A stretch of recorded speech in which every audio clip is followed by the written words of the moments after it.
ഞാൻ എത്ര തവണ അവനെ തിരിച്ചു വിളിച്ചു, കാല് പിടിച്ചു പറഞ്ഞില്ലേ മോനെ നീ തിരിച്ചു വാടാന്ന്.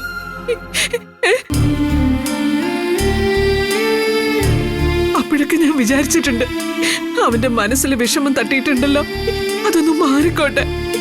അത്രയും സമയം കഴിഞ്ഞ് അവൻ ഇങ്ങോട്ടേക്ക് തിരിച്ചു വരും, അതൊക്കെയായിരുന്നു എന്റെ പ്രതീക്ഷ. പക്ഷെ അപ്പോഴൊക്കെ അവന്റെ മനസ്സിൽ നിങ്ങളെ ഞാൻ കാണിച്ചു തരാം എന്നുള്ള ചിന്തയായിരുന്നു. ഇതെല്ലാം മനസ്സിൽ വെച്ചിട്ട് തന്നെയാ നമ്മളൊക്കെ മാറി മാറി വിളിച്ചിട്ട് അവൻ ഇങ്ങോട്ട് വരാതിരുന്നത്. അമ്മേ, മാമനെ അവര് പെടുത്തിയതാകാനേ വഴിയുള്ളൂ.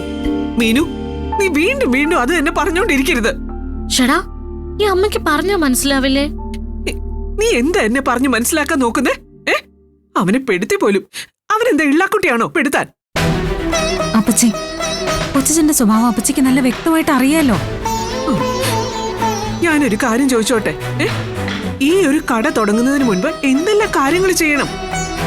ആദ്യം കട കാണണം, അഡ്വാൻസ് കൊടുക്കണം, സാധനങ്ങൾ മേടിച്ചു വെക്കണം, ആ കട പെയിന്റ് അടിച്ച് വൃത്തിയാക്കി ബോർഡ് അടക്കം വെക്കണം. അത്രയൊക്കെ ചെയ്യുമ്പോ അവൻ അത് അറിഞ്ഞില്ലെന്ന് ഞാൻ എങ്ങനെ വിശ്വസിക്കണം? പറ. തുടങ്ങാൻ പോകുന്ന പുതിയ കട അവൻ എന്തായാലും കണ്ടിട്ടുണ്ടാവുമല്ലോ. അവന് ബാലേട്ടനോട് എന്തെങ്കിലും ആത്മാർത്ഥത ഉണ്ടായിരുന്നെങ്കിൽ അവൻ എന്തായിരിക്കും അനന്തേട്ടനോടും അച്യുതേട്ടനോടും പറയുന്നത്?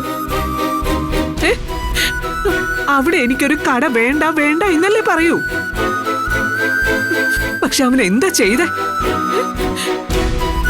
അവൻ അവിടെ തന്നെ കട വേണമെന്ന് വാശി പിടിച്ചു കാണും. അപ്പച്ചി, കൊച്ചച്ഛൻ അങ്ങനെ വാശി പിടിക്കില്ല. ഇതവൻ വാശിക്ക് ചെയ്തത് തന്നെയാ, എനിക്ക് ഉറപ്പാ.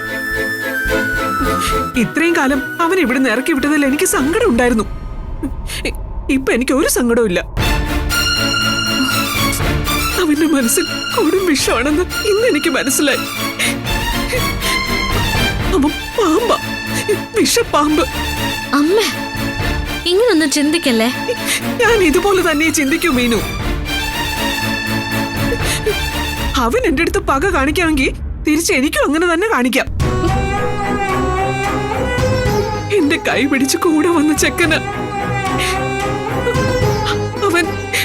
അവനിപ്പോ ഈ കുടുംബത്തോടും പാലേട്ടനോടും നമ്മളോടും എല്ലാം പകയും വൈരാഗ്യം ഒക്കെ കാണിച്ചുകൊണ്ടിരിക്കുക. നമ്മുടെ ഭാഗത്ത് തെറ്റുണ്ടായിട്ടുണ്ട്, ശരിയാ. അതിന്റെ സത്യാവസ്ഥ അവന് ബോധ്യപ്പെട്ടതല്ലേ? എന്നിട്ട് അവൻ ഇങ്ങനെ ചെയ്തല്ലോ. ഇനി ഒരിക്കലും ഞാൻ അവനോട് ക്ഷമിക്കില്ല, ക്ഷമിക്കാൻ പറ്റില്ല. എനിക്കിങ്ങനെ ഒരു അനിയനില്ല. അമ്മേ, അപ്പച്ചി